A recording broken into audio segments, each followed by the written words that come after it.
Alizé Meurice, bonjour. Un grand merci d'avoir accepté l'invitation de la Fringale culturelle. C'est un plaisir de vous rencontrer. Merci. Votre actualité, c'est un 4e roman aux éditions Léo Cher, en librairie, il s'appelle Ataraxia. Comment est née l'idée de ce roman? Alors, ça a mis vraiment longtemps. C'est un roman qui a mûri sur plusieurs années. Ouais.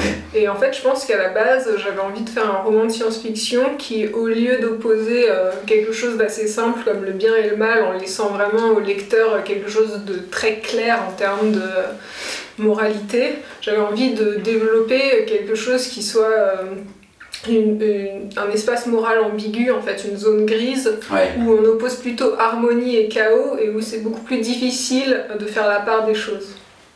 Mais alors, ça c'est l'idée, mais il y a eu quelque chose, un acte déclencheur, une anecdote ou non? C'est juste parti de l'idée Oui, au fur et à mesure. Ça s'est construit comme ça en fait, oui, tout à C'est pour fait. ça que ça a pris du temps. Oui, je pense. Puis C'est ce que vous avez dit dans votre réponse. Oui, puis c'est passé aussi par la forme scénaristique, parce que c'est la première fois que j'écris un roman à la 3e personne, parce que tous les précédents étaient à la 1re personne. Donc j'avais vraiment l'habitude de rentrer dans un personnage, vraiment de me mettre dans sa peau et de trouver une voie. Et là, c'était vraiment plus construire quelque chose avec plusieurs personnages, vraiment en ayant un regard extérieur et sans rentrer trop dans la psychologie en fait.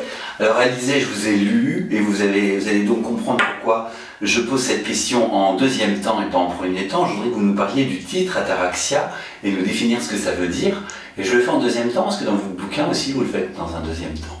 Oui, alors ça arrive quand même assez vite, donc au début du livre, mais c'est vrai qu'il y a un chapitre d'amorce avant d'en arriver à la définition. Et donc ataraxia, ça vient de l'ataraxie, qui est un concept de philosophie grecque qui veut dire l'absence de trouble, en fait, à la fois physique et psychologique, donc de trouver cet état harmonieux d'absence de trouble. C'est défini par la négative presque en fait.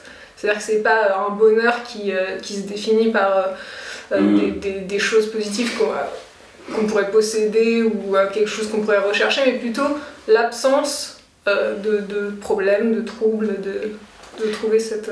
Et alors justement, c'est là où on part dans un roman où vous explorez cette idée. Tout à fait, oui. Et si nous étions dans un monde où les sentiments étaient un peu plats?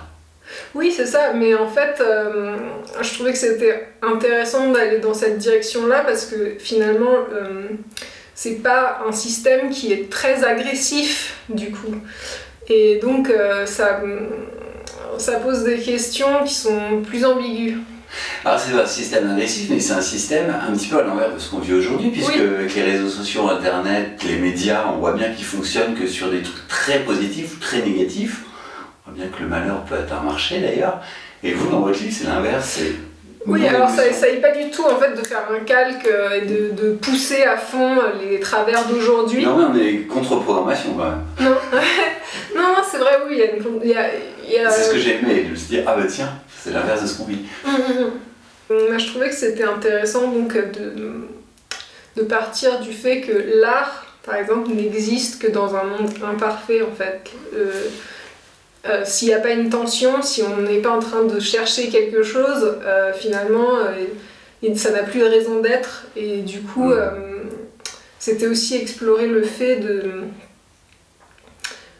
se dire qu'on est en permanence en train de négocier avec notre propre conscience, de se dire qu'on est du bon côté, d'essayer de se convaincre qu'on fait les choses bien.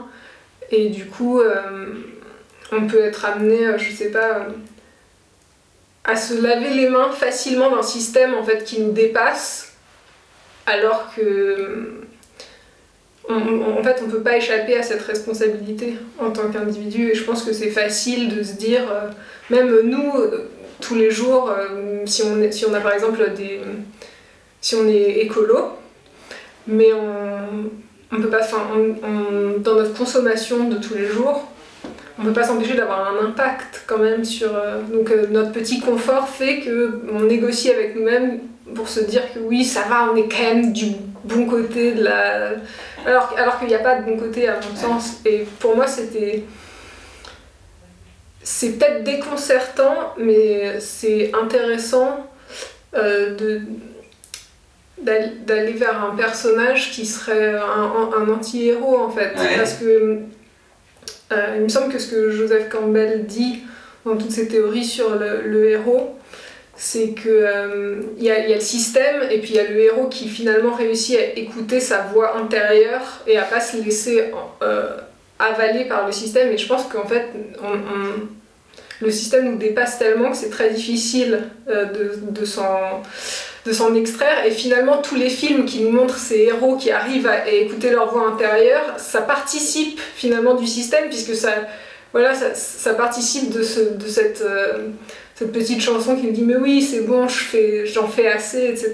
Et pour moi c'était peut-être plus une claque de montrer un héros qui ne soit pas forcément là-dedans, qui soit pas dans un truc jouissif pour le lecteur, et puis aussi de déployer donc des rebelles. Donc il y a un système et puis forcément il y a les rebelles en face, et de déployer des rebelles auxquels il est très très difficile d'adhérer et de s'identifier parce que leurs méthodes sont affreuses. Et donc pour moi c'était intéressant de pas être dans un système vraiment oppresseur, qui est facile à détester, et des héros qui sont forcément bons, etc.